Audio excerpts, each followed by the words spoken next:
दोस्तों, आज की सच्ची घटना गुजरात के अहमदाबाद में प्लेन हादसे की जो तस्वीरें मौकाए वारदात से आ रही हैं, वो बेहद डरावनी हैं। आप देख सकते हैं कि पूरा का पूरा प्लेन मलबे में तब्दील हो चुका है और इन तस्वीरों को देखने के बाद कोई नहीं कह सकता कि इसमें जो भी सवार होगा, उसमें से कोई भी जीवित बच पाया होगा। ये प्लेन मेडिकल कॉलेज के हॉस्टल बिल्डिंग पर क्रैश हुआ है। इससे ये भी आशंका जताई जा रही है कि इस हॉस्टल में रहने वाले कई लोग भी हताहत हुए होंगे।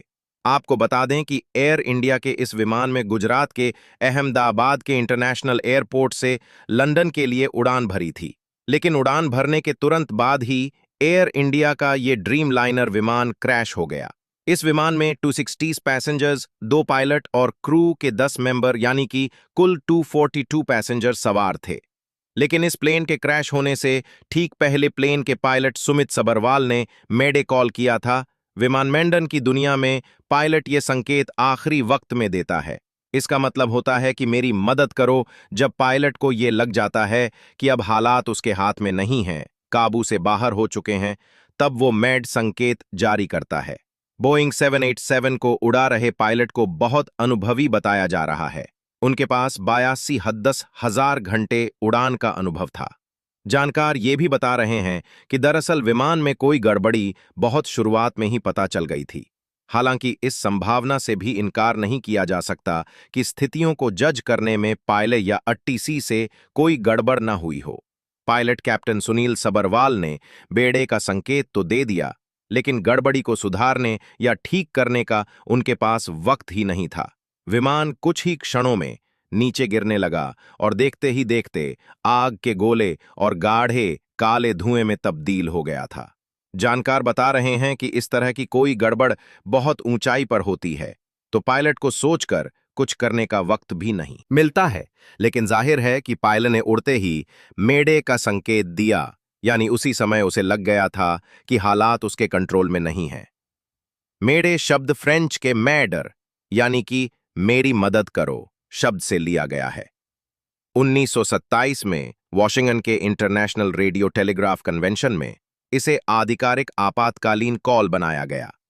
पायलट इसे 3 बार दोहराते हैं, मेडे मेडे, ताकि एटीटीसी इसे तुरंत समझ ले और बाकी रेडियो संदेशों के बीच यह साफ सुनाई दे।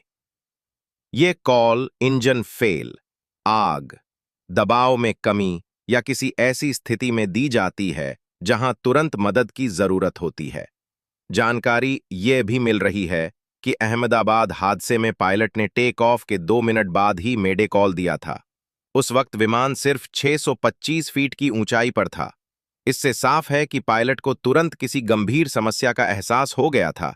यह भी अनुमान लगाया जा रहा है कि विमान का पिछला हिस्सा किसी पेड़ या दीवार से टकराया हो। साथ ही इंजन में तकनीकी खराबी की भी अटकलें लगाई जा रही है।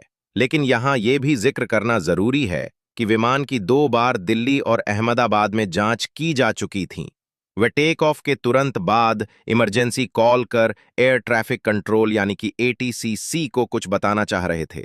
हालांकि जब तक एटीसी की ओर से जवाबी कॉल किया गया, पायलट उसे रिसीव ही नहीं कर पाए। इसके तुरंत बाद प्लेन क्रैश हो गया। इस हादसे पर एयर इंडिया का बयान भी आया है। एयर इंडिया ने कहा कि प्लेन क्रैश होने के बाद फायर ब्रिगेड की कई गाड़ियां मौके पर पहुंची हैं। राहत और बचाव का काम किया जा रहा है। हालांकि इस हादसे में कितने जानमाल का नुकसान हुआ है, इस बारे में अभी तक कोई आधिकारिक जानकारी नहीं आ पाई है।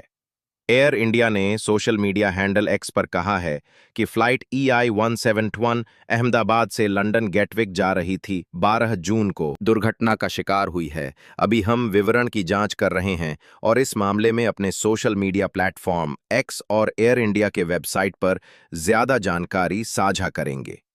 आपको बता दें कि बोइंग कंपनी के मेहमान पहले भी कई दुर्घटनाओं में शामिल रहे हैं। सबसे हालिया दुर्घटना दक्षिण कोरिया के जेजू एयर की उड़ान है, जो दिसंबर 2024 के आखिरी में दुर्घटनाग्रस्त हो गई थी।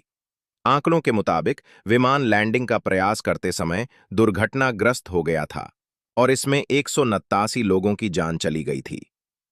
यह विमान भी बोइंग 737-880 था और अहमदाबाद में जो विमान क्रैश हुआ है वो भी बोइंग 7878 ड्रीम लाइनर प्लेन था। इस खबर के बाद अब बोइंग के शेयर प्री मार्केट ट्रेडिंग में 6% तक से अधिक तक फिसल गए हैं। दोपहर 3:30 तक बोइंग के शेयर प्री मार्केट में 6.4% की गिरावट के साथ 197.51 पर थे।